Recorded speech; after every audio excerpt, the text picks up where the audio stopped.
Vivemos um momento de crise entre a FIFA e a UEFA, que agora se acentuou muito mais depois da história do FIFA Enterprise. Nesse vídeo, eu vou te explicar o que é esse projeto da FIFA que foi vazado pela imprensa inglesa e oficializado pela entidade que gere as principais competições do futebol mundial. E vamos falar sobre este boicote da UEFA, qual que é o impacto disso, se a UEFA consegue levar esse boicote adiante, e também a reação de todas as outras confederações continentais. Você está no canal Miguel Fortunato Futebol de Seleções, canal especializado em tudo que envolve as seleções nacionais e aí as entidades que a gerem. Peço seu like, peço a sua inscrição, agradeço muito aí, pois chegamos essa semana a 2.000 inscritos. Isso é muito legal formar aí essa comunidade bacana. Estamos há um pouquinho mais de um ano no ar e aí organicamente crescendo com todos vocês que nos assistem, certo? Também quero saber a opinião de vocês aí nos comentários sobre os temas que vamos abordar. Então vamos lá, vamos trazer uma linha do tempo, tudo muito rápido, né? Dia 28 de julho, estou gravando esse vídeo no dia 30. No dia 28 de julho, o Financial Times revelou, né, jornal inglês, que a FIFA negociava a criação da FIFA Forward Enterprise, uma empresa para administrar comercialmente a Copa do Mundo, os mundiais de clubes e os demais torneios, né? Logo depois, a FIFA confirmou oficialmente esse projeto e o Infantino afirmou que a entidade, a FIFA, continuaria controlando todas as decisões esportivas e que o objetivo era aumentar os recursos distribuídos às associações. Então, a ideia é que as associações recebessem 20 milhões de dólares para participar do programa e depois recebessem mais 20, somando 40 milhões de dólares. 40 milhões de dólares, se a gente olhar no viés da CBF, da Federação Inglesa, da Federação Francesa, da Federação Espanhola, não é nada. Mas 40 milhões de dólares, você olhando para seleções pequenas, aí é um dinheiro muito significativo e aí que o Infantino busca prosperar, né? Aí no dia 29 de julho, surge a informação, depois dessa matéria do Times ter vazado, né, e que a ideia que o The Times revelou é que o Infantino fosse o CEO dessa empresa, dessa FIFA Enterprise. Então, o que acontece? O Infantino, pelo estatuto da FIFA, ele só pode ficar mais um mandato no poder. Tem eleição em 2027, ele é o grande favorito a ganhar, né, porque ele tem aí as confederações muito com ele, pelo menos até o momento, né? E aí ele só poderia ficar até 2031. Em 2031 ele teria que passar o bastão adiante. Ele buscou mudar esse estatuto algumas vezes e não conseguiu, foi barrado. Então ele não consegue, por vias presidenciais, se perpetuar no poder. Sendo CEO da FIFA Enterprise e controlando a Copa do Mundo, o Gianni Infantino poderia se perpetuar no poder indiretamente. Então é basicamente essa a ideia da coisa, né? E aí, entendendo tudo isso, no dia 29 de julho, as confederações descobriram os detalhes desse projeto, né, via imprensa. E elas ficaram chocadas que não foram consultadas previamente. A gente teve a nota da AFC oficial dizendo que eles estavam chocados que uma decisão desse tamanho foi enviada não foi enviada a eles, não teve uma consulta para saber se eles aprovavam ou não. E a UEFA e a CONCACAF disseram no mesmo tom, que não foram consultadas sobre o assunto e foram pegas de surpresa por esse vazamento da imprensa. Quem deu este furo foi o jornalista Martin Ziegler, jornalista do The Times, que entra para a história, né? Um dos furos mais importantes da história do jornalismo envolvendo o futebol, não tenha dúvida, porque foi fundamental aí para que esse projeto não tomasse a proporção, o crescimento que poderia tomar. Pelo menos até o momento, me parece que esse projeto agora tem uma vida difícil. Tá? Aí chega no dia 29 de julho, a UEFA convocou uma reunião de emergência com as suas 55 federações para alinhar o discurso, né? Porque até surgiu notícias de que a Federação Tcheca, por exemplo, havia se interessado pela ideia. Eles gostaram da ideia da FIFA. Então a UEFA chegou, convocou todo mundo, falou: vamos alinhar o mesmo discurso para a gente poder votar em bloco, né? Aí, dia 30 de julho, quinta-feira, né, é o dia que eu estou gravando esse vídeo, a UEFA divulgou uma posição oficial unânime das 55 federações, ou seja, com a Rússia também aí no meio, né, afirmando que a Copa do Mundo não é um produto de investimento e acusando a FIFA de agir sem consulta e de colocar o lucro acima do futebol. Né? E aí tem uma frase muito forte, né, do comunicado oficial da UEFA hoje, que é: enquanto a Europa tiver voz, a Copa do Mundo não estará à venda. Eu achei muito boa. Acho que o posicionamento da UEFA é muito bom. A UEFA, então, dizendo que não vai participar de nenhuma competição da FIFA. E aí a gente tem aí.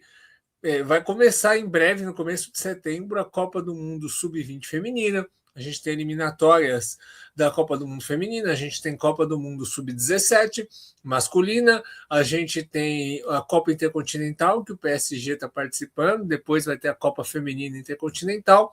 Enfim, muitas competições que, por enquanto, os europeus estão declarando boicote. Aí depois foi a vez da CONCACAF se manifestar. A Ásia já deu um comunicado dizendo que não gostou muito da ideia, que queria ser consultado. E do lado da AFC tem uma outra questão também, né? Porque esse projeto FIFA Enterprise ele já está direcionado a quem vai ser o administrador que vai administrar os investimentos. É o irmão mais novo do genro do Donald Trump, o Jared Kushner. A empresa dele vai ser a responsável. Então, ou seja, não houve nenhuma licitação, um leilão de quem pagaria mais.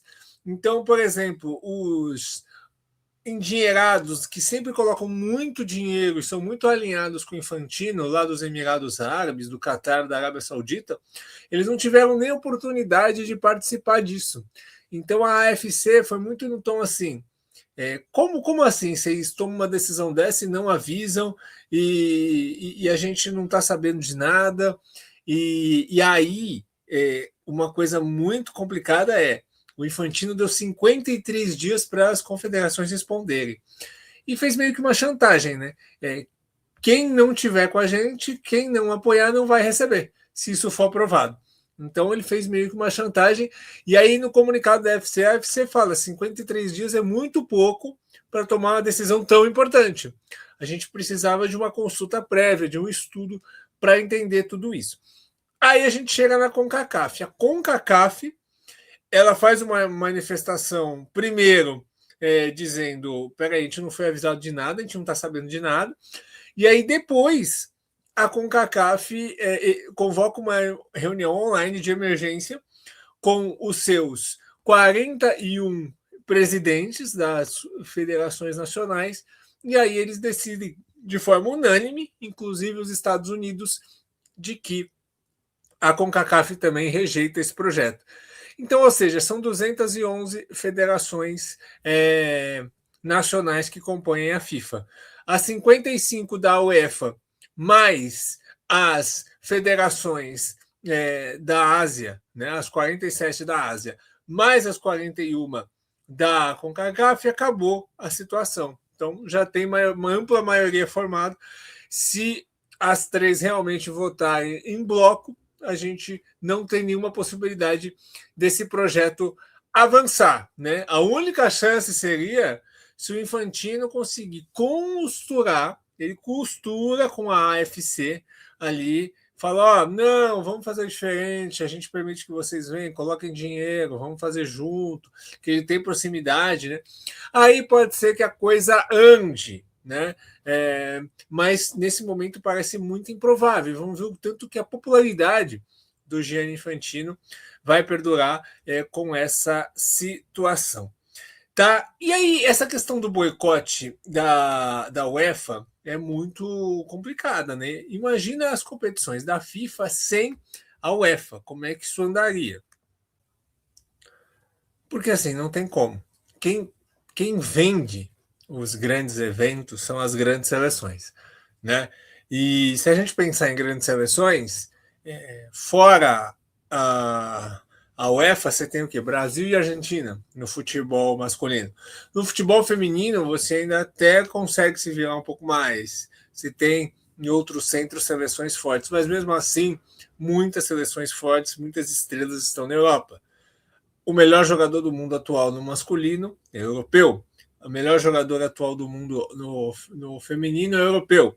Os atuais campeões da Copa do Mundo masculino e feminino são a Espanha. Os atuais campeões mundiais de futebol intercontinental, tudo é europeu, né? Então, você tem aí grandes astros do futebol mundial e grandes seleções, grandes camisas na Europa. Sem a Europa, você não consegue vender as competições. Você não consegue comercialmente fazer rodar esses 4 bilhões de dólares. Porque uma coisa é você vender uma competição que tem a França e todas as suas estrelas, a Espanha e todas as suas estrelas, a Inglaterra, Portugal, a Alemanha, enfim, todas as seleções europeias junto com as demais.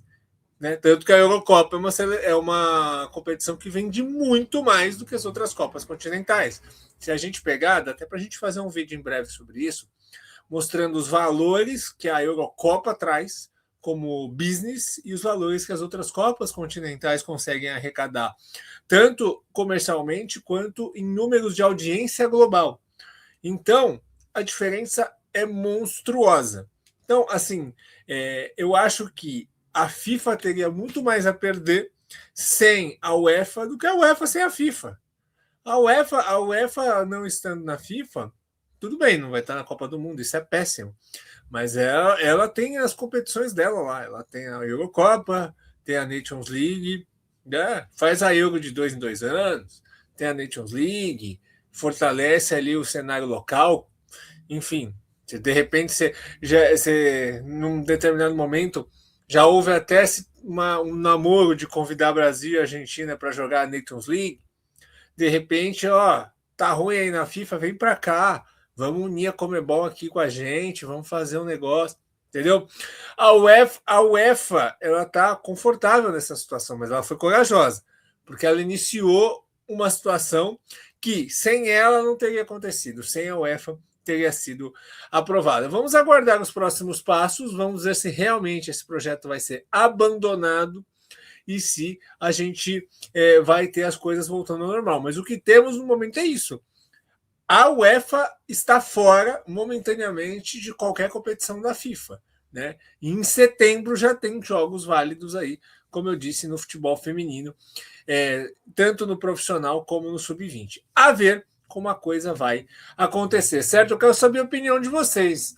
Vocês acham que esse FIFA Enterprise é uma boa ideia?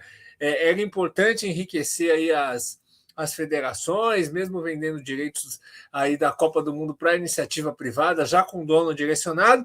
Ou você acha que a UEFA está certa em fazer esse boicote e tentar derrubar esse movimento? Quero saber muita opinião de vocês, tem muito vídeo para acompanhar aqui no canal. Um grande abraço e até a próxima.